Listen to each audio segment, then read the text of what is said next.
Hi, it's meteorologist Joe Fury in the Storm Team Made Weather Center. Really, when you look all the way back to the 1st of August and count the number of days that have had at least a partly sunny sky, basically it's been up there 32 out of the last 34 days with sunshine. Yeah, we missed a hurricane in the middle of August. Now we're at the height of the hurricane season. Gabrielle trying to form out there. We have a warm front coming in tonight. And so summer is coming back to say hello for a couple of days. And of course, with that more tropical air mass comes, well, Saturday afternoon, the cold front. There may be some locally strong and severe storms going by, especially for you guys in the northern and western part of the state. Some of that action may fade out before it gets to the southeast beaches. So once that front goes by, we get back to more autumnal weather as we work our way through most of next week. As far as numbers on Thursday, 80 at Bradley, 80 at New Haven. Yeah, it has pretty much been chilly to start of late, and then the temperature gets to where it should be during the course of the afternoon. Although, yes, we've called it the summer of the sea breeze. New London at 71, with that water temperature about 71.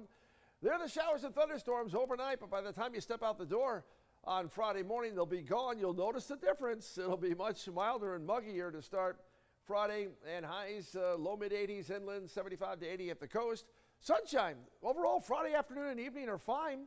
It's just going to feel like summer. Then again, of course, it is still summer. And, well, we're talking about 70s tomorrow evening and dry.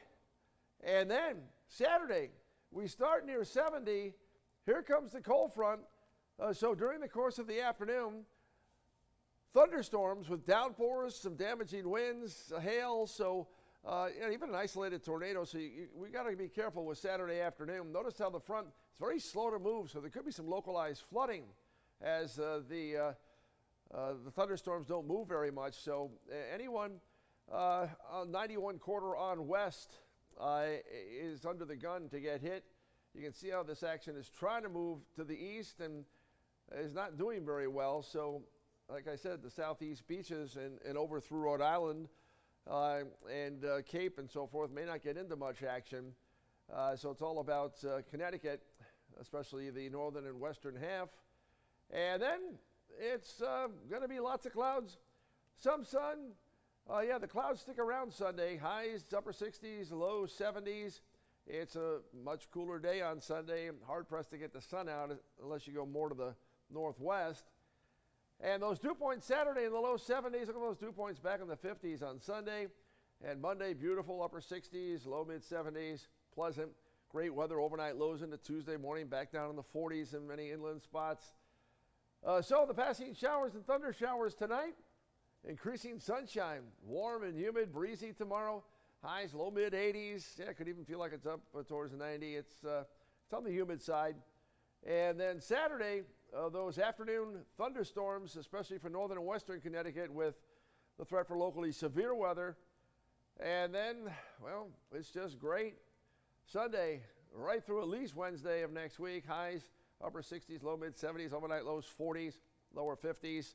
Yeah, we are in an amazing weather pattern. But again, we got to keep a close eye on the Atlantic Basin because thoughts are that it's going to start to really heat up out there. A lot more storms are going to be forming, and it could be a whole different story for the second half of September, which, of course, will be the 40th anniversary of Hurricane Gloria, September 27th, 1985.